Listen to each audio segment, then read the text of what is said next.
Okay, so we're going into the Theater National Historic Site where President Lincoln was shot. Good afternoon. I just go through. You go to the museum in the basement first. Okay, thank you, sir. You're welcome. So the museum is first.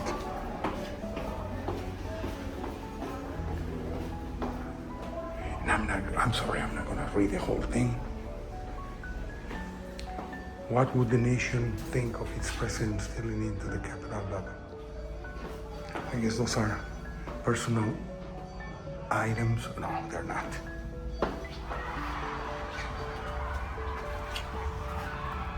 Knife and case brass knuckles, artillery goggles. When the Baltimore assassination plot was uncovered, Lincoln's friend and bodyguard Hard-Heeled Lemon offered the president-elect his knife, artillery goggles, and brass knuckles. Detective Alan Pinkerton, charged with Lincoln's protection, disapproved, saying that he would not for the world had it say that Mr. Lincoln had to enter the national capital armed. So he declined. The making of the legend, we all know. If we don't, we gotta read it. And I'm not gonna read it here. So this is the Lincoln, and below the Lincoln Theater. And I'm sorry, I'm not gonna go through this. So.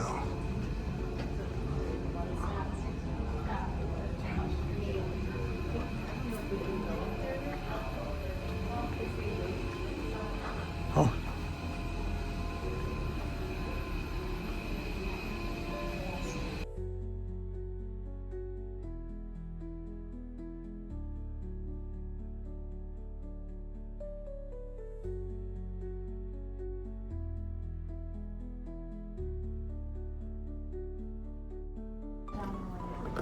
So this is Fourth Theater, and President Lincoln was exactly sitting right there. That's his booth.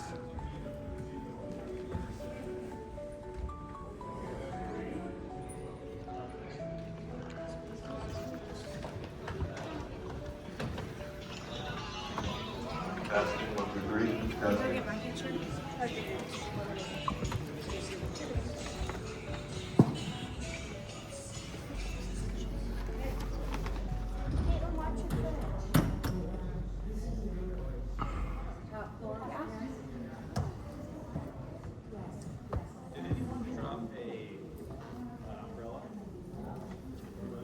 Thank you.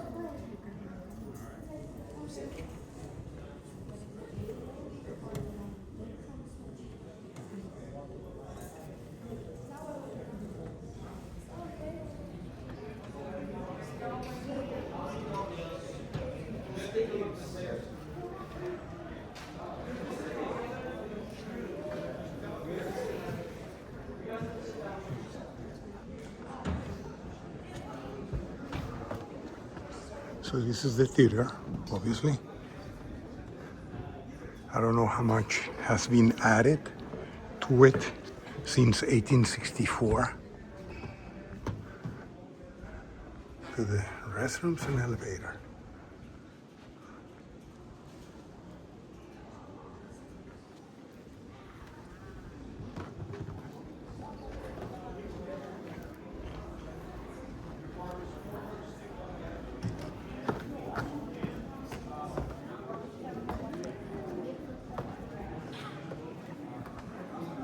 Fill in all the seats available to you, not the empty seat.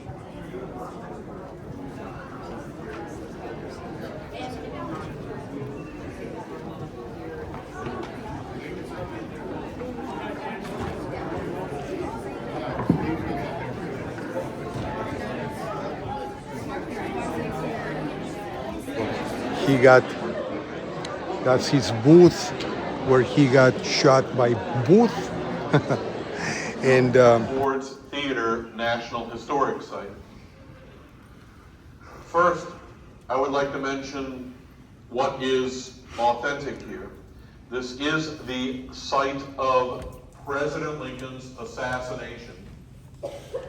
President Lincoln was seated in the box where we have draped the flags.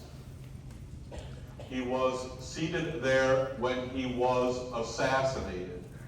President Lincoln was killed the night of April 14th, 1865.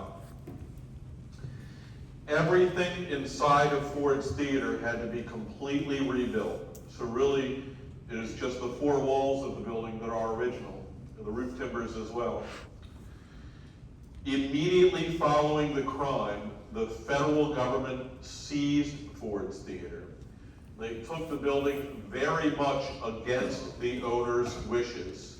The owner of the building was named John T. Ford. President Lincoln's Secretary of War, Edwin Stanton, held immense power following Lincoln's death. For several months, he was running the entire country. And it was Mr. Stanton in particular that insisted that the interior be removed. So I mentioned that the crime occurred in April of 1865. If you had peered in the front doors of this building by the end of August of that year, you would have been peering into a completely empty cavern of a building, all the way into the dirt floor of the basement. Every little bit of architectural detail had been removed. Very soon thereafter, Ford's Theater was given over to the military. It was turned into an office building. The replica was completed in 1968, over 100 years after the crime. Ford's Theater is still owned by your federal government. The branch of the government that I work for is the National Park Service. We, the Park Service, share Ford's Theater. We share the building with a nonprofit group called Ford's Theater Society, and it is their mission to produce plays from this stage. This is a working theater. I am standing on the stage set for our current play, which is a musical. It is called 1776, and it will be performed this evening. There is a different play every several months, so chances are if you ever choose to visit us again, this stage is going to look completely different. There will be a different play. The topic of this talk is how it came to pass that President Lincoln was assassinated. The name of the man who killed President Lincoln was John Wilkes Booth. John Wilkes Booth was a very famous and rich actor leading up to the Civil War. John Wilkes Booth's family was famous in the acting profession. John Wilkes Booth wasn't even really the second most famous actor in his own family. But in addition to being a famous man, Mr. Booth had grown up in this area. He had performed for President Lincoln previously. He had done so from this very stage in the fall of 1863. John Wilkes Booth was in the box with the president when he fired the gun. And there is no secret way to gain access up there. Mr. Booth had to walk amongst the crowd. He was not making any attempt at hiding his identity. Because Mr. Booth was both famous and a local, every single person here had let down their guard. This crime occurred during our Civil War. It occurred in the same month that the Civil War ended. John Wilkes Booth wanted the southern states to win the Civil War. During the Civil War, the state governments in the South were in rebellion against our country, the Union, represented by Abraham Lincoln. Those state governments chose to rebel because of President Lincoln's election to the White House. Mr. Booth was from the state of Maryland. Maryland surrounds Washington, D.C. on three sides. Maryland is remembered for having been loyal to our country during the Civil War. But President Lincoln was only barely able to keep Maryland part of the Union. Early in the war, President Lincoln declared martial law. He did so first within the state of Maryland. And events quickly escalated to where the Union Army arrested members of the Maryland legislature. He arrested those legislators to prevent them from voting to rebel, voting to join the Confederacy. So even though Maryland stayed technically loyal, many of its most prominent citizens were not. And Maryland was a major source of Confederate espionage until the last year of the Civil War. John Wilkes Booth was able to exploit that spy network for his own purposes. He was able to surround himself with like-minded conspirators. John Wilkes Booth would be considered extremely racist by modern standards. John Wilkes Booth was pro-slavery. That means he was amongst those persons that believed that slavery was a positive good for the black people involved. Maryland was a state within which slavery was legal. And John Wilkes Booth had no problems writing to that effect after the crime. He kept a journal where he blamed President Lincoln for all of the South's troubles. But this isn't really just a story about John Wilkes Booth. There's a bigger story than that. While President Lincoln was being killed, there were other murder attempts. Those murder attempts were aimed at high-level members of President Lincoln's government. Of those other murder attempts, the most important to mention was aimed at the Secretary of State, William Henry Seward. The name of the man who attacked the Seward family was Lewis Powell. William Henry Seward was confined to a bed before being attacked by Lewis Powell. He had suffered a broken arm and a broken jaw. Mr. Seward had suffered those injuries in a carriage accident. Lewis Powell stabbed Mr. Seward multiple times in the face. This for a man who already had a broken jaw. He lived, but the wounds disfigured him.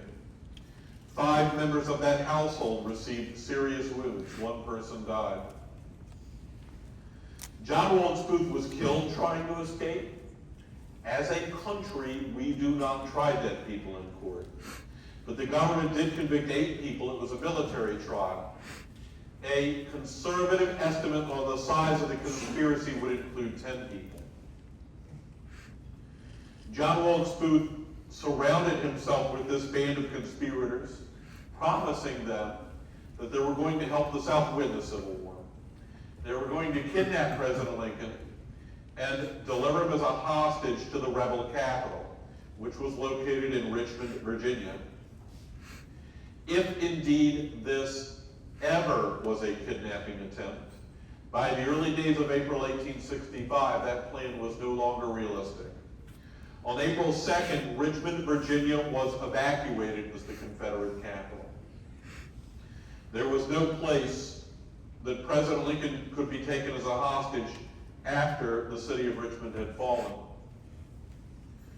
Towards the end of the Civil War, the Confederate government had 3 large armies that were still actively fighting out in the field. On April 9th, the first and most important of those armies surrendered.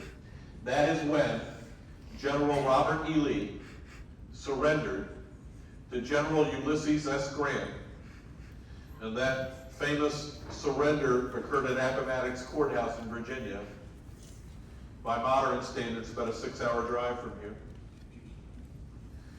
General Lee's surrender did not immediately end the Civil War, but nevertheless, those that were in the Union immediately started throwing the biggest parties. And all that week, people were trying to outdo each other as to how large of a party they could throw. For example, the night before President Lincoln was killed, Washington, D.C. held a grand illumination. Before the light bulb was invented, cities would hold competitions as to who could produce the brightest lights using gas flame. 2 days after General Lee's surrender, President Lincoln gave what would be his last speech. John Wilkes Booth had been following the president for well over a year. He was in the audience. During that speech, President Lincoln stated that he was going to give some black people their citizenship, including black soldiers, of which there were more than 200,000 by the end of the war. By most accounts, Mr. Booth was outraged. President Lincoln also stated that he was going to be part of the parties that were celebrating Robert E. Lee's surrender. He was going to be part of those parties that coming Friday. John Wilkes Booth was able to use that piece of information to help plot the crime. There were only 2 theaters in Washington, D.C. that would have been appropriate for a presidential visit. That's another way of saying there were only 2 family-friendly theaters in Washington, D.C. There was here, and there was the National Theater, which is 5 blocks closer to the White House. So even before the morning of April 14th, John Wilkes Booth had narrowed the president's itinerary to what could only be 2 possible locations. President Lincoln did not decide to attend Ford's Theater until the very morning of the 14th. The White House messenger arrived here sometime after 10 a.m. It was only then that the manager of the building, Harry Ford, was able to start publicizing the event. Back then, most people received their news from the afternoon newspapers. And those newspapers had wrongly printed that General Grant would be in attendance here that evening as well. It is true that President Lincoln invited General Grant to attend, but he and his family chose to leave the city. They were anxious to visit their son up in West Point. John Wilkes Booth also arrived here the morning of April 14th.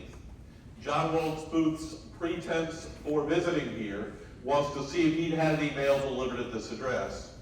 Mr. Booth, being a famous traveling actor, could have his mail delivered at the theaters anywhere in the country. When John Wilkes Booth learned of the president's plans, he went back out into the city. He needed to set up a meeting with his fellow conspirators. That meeting didn't take place till maybe 2 hours before the crime. It occurred a block from here at a building that was called the Herndon House, where Lewis Powell was staying. It was during that meeting that John Wilkes Booth was able to assign the details of the different murder attempts. Friday was not typically a big theater night because Saturday was a work day. What they would call a weekend would just be Sunday and Monday morning. But it was actually Good Friday, it was going into Easter weekend. Today, as an audience, when you visit a theater, you kind of act like you've gone to church. But this building had an atmosphere similar to a sporting event back then, or maybe even a professional wrestling match. I'm going to use American football as an example, though. When you attend a football game, everybody in the audience is an expert.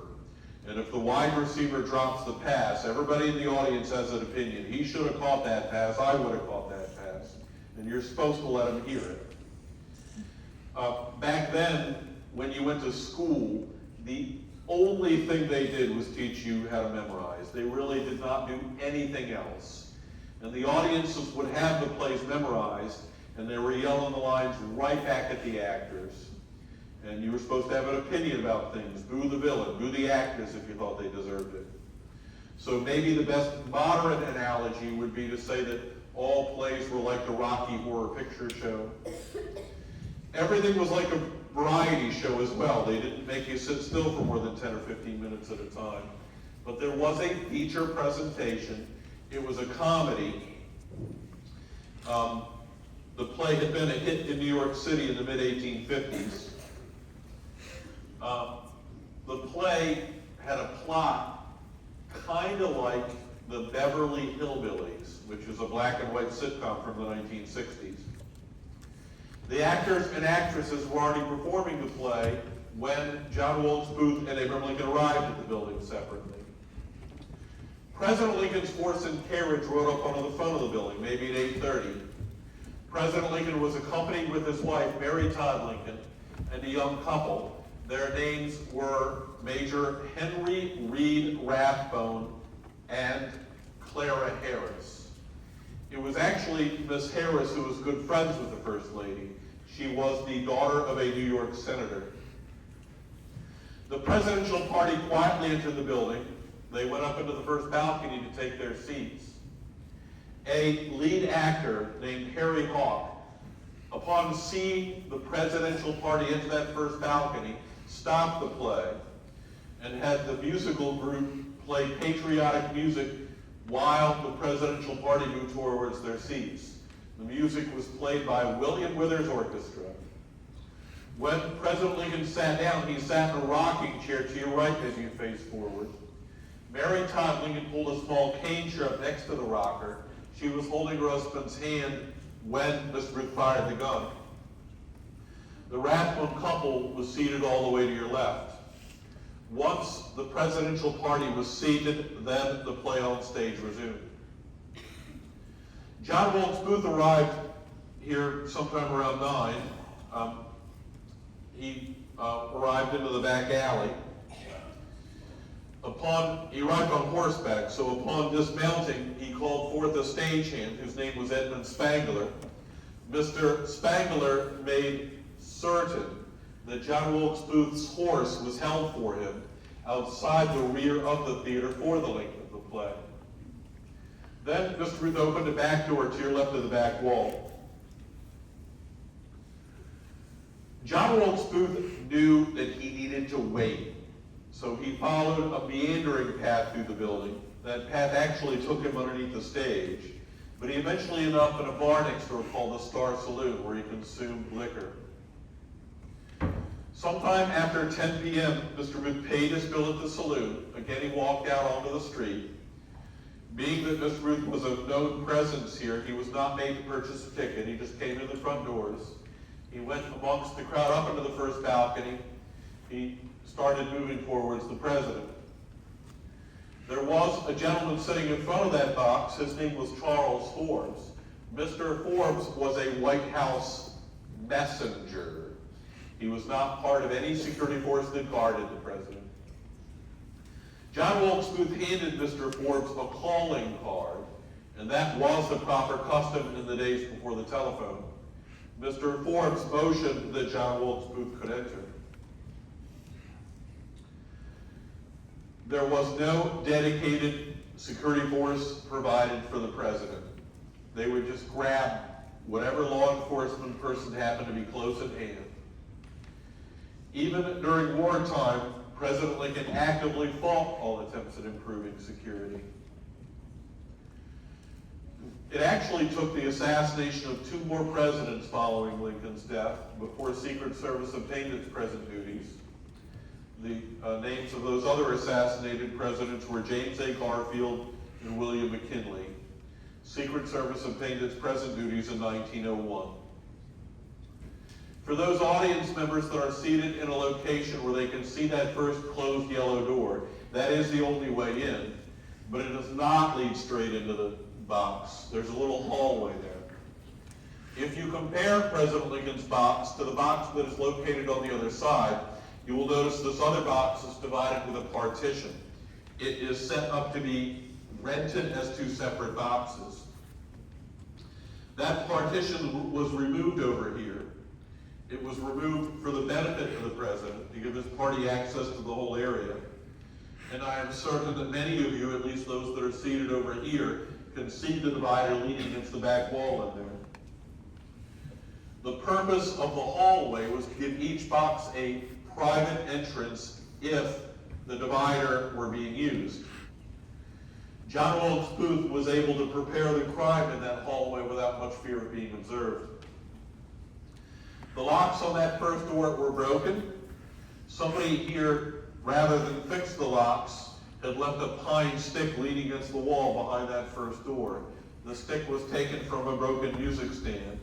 It had been altered so that one end came to a point. And whoever had left that stick there had also carved a hole into the wall behind the door. John Wilkes Booth picked up the stick, he put one end into the hole, then he wedged the other against the door. Nobody else could get inside.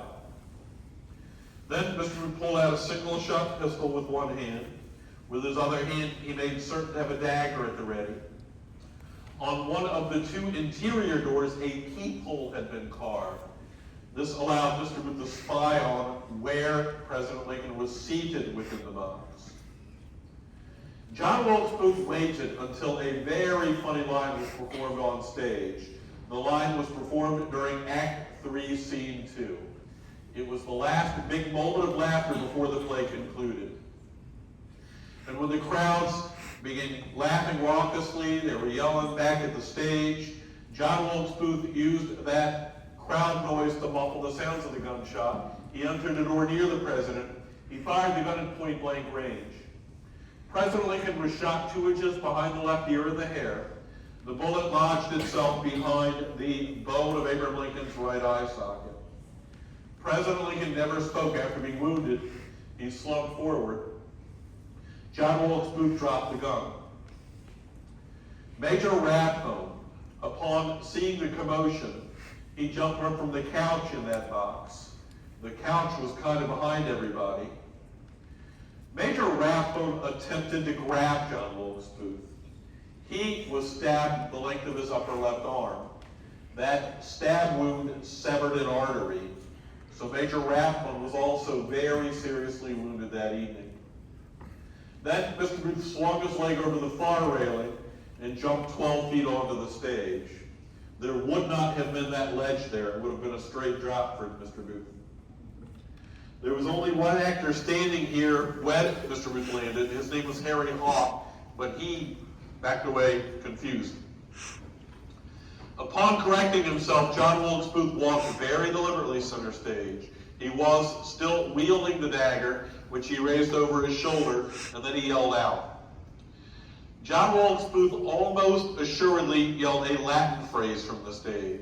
The words that John Wilkes Booth yelled were, "Sic semper tyrannis."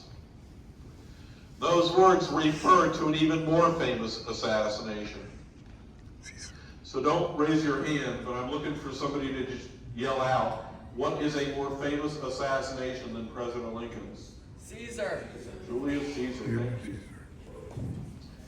Upon using those words, Mr. Booth fled near left of the back wall. Only about a minute of time had elapsed between Mr. Booth pulling the trigger and his exit from the building. So Mr. Booth had turned his back to the audience. He was running out when screams came from the box. Mr. Booth did slightly injure 2 other people to exit the building, but he was able to get up onto his horse, and at least in the short term, he got away. At some point that evening, John Wilkes Booth had broken the small bone in his left leg. But after crossing the Navy Yard Bridge over the Anacostia River east into Maryland, he met up with a fellow conspirator. That gentleman was also on horseback. His name was David Harold. It was Mr. Harold who knew the path of escape they needed to follow if they were to get away. From there, they headed south. But others helped them as well, too many to mention. For example, John Wilkes Booth and David Harold were able to gain access to boats to cross 2 major rivers. It was Union soldiers who caught up with John Wilkes Booth and David Harold. Those soldiers were a select company from the 16th New York Cavalry. John Wilkes Booth and David Harold were found hiding in a tobacco barn on the Garrett Farm, which is near the town of Bowling Green, Virginia. It's surrounded by a military base now. The soldiers surrounded the barn. They set the building on fire. David Harold surrendered. John Wilkes Booth was shot and killed. John Wilkes Booth's death occurred on April 26th of 1865. President Lincoln received medical attention very quickly after being wounded. The most important doctor to mention was named Dr. Charles Leal. Dr. Leal was seated in that first balcony. He was seated less than 20 seats from the president. It was Major Rathbone who figured out the door was blocked, and he removed that stick of wood. President Lincoln was not breathing when Dr. Leal arrived, so they first needed to resuscitate the president. But when they were able to finally diagnose that it was a gunshot wound to the head, It was clear that the wound would be fatal for the president. They were still using desperate means to prolong the president's life. They were just hoping to find a quiet place where they could gather his family around him. Union soldiers, who were simply audience members, they hoisted the president over their heads, and they very slowly attempted to remove him from the building. Those soldiers had no choice but to draw swords and threaten the audience. That was the only way they could clear a path. The audience was not trying to be in the way. Today, Ford's Theater is allowed to have about 650 people in this auditorium. I'm looking at close to 600 people in front of me right now. There were 1,700 people here when Lincoln was killed. Even when the soldiers were able to make it to the street, they still had little visibility. I mentioned that the whole city was throwing a party that evening. Well, if you were in the streets when Lincoln was killed, what choice would you have had but to come towards the theater to make sense of the chaos? So every minute the soldiers stood in the street confused, the crowds were getting larger and more violent. Across the street from here is the William Peterson boarding house. A gentleman who was renting a room in that home named Henry Safford was awakened by all the chaos on the street. He was in an upstairs bedroom, so he came down the stairs and he went outside. He went onto the front landing. When you visit that home, I would like you to notice that the front door is 9 steps higher than the street. Mr. Safford was one of the few people on the whole block who could see over top of the chaos. He saw the soldiers were struggling and he yelled to them. He yelled, "Bring him in here, bring him in here." Thank you. Another reason to visit. Thank you very much, officer. Yeah, there's no crowd anymore in there. Thank you. Bye-bye. All right, here's the house where Lincoln's body was brought in.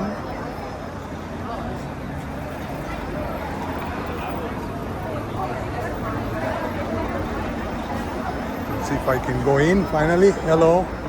I got my ticket. Thank you. What's original in the house, you know? Everything? No. No, huh? Floorboards, yes. Floorboards? Walls, yes. Not the wallpaper. Not the- Yes. Thank you. Thank you very much. How about the furniture? No. No. Okay. Thank you.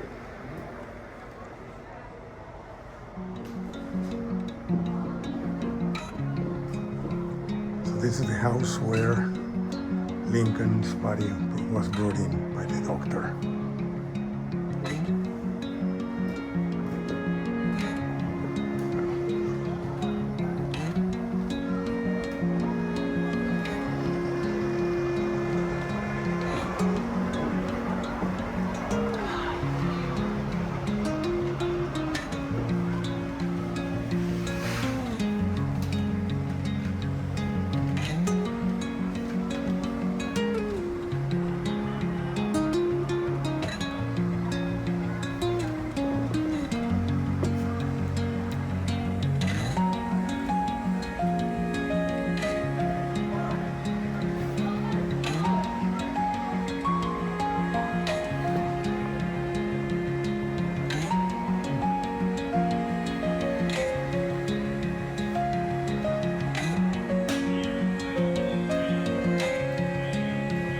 That's the room where President Lincoln died.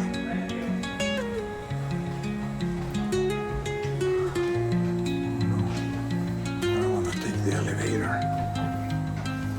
Yes. Okay, so it's a reenactment, I guess.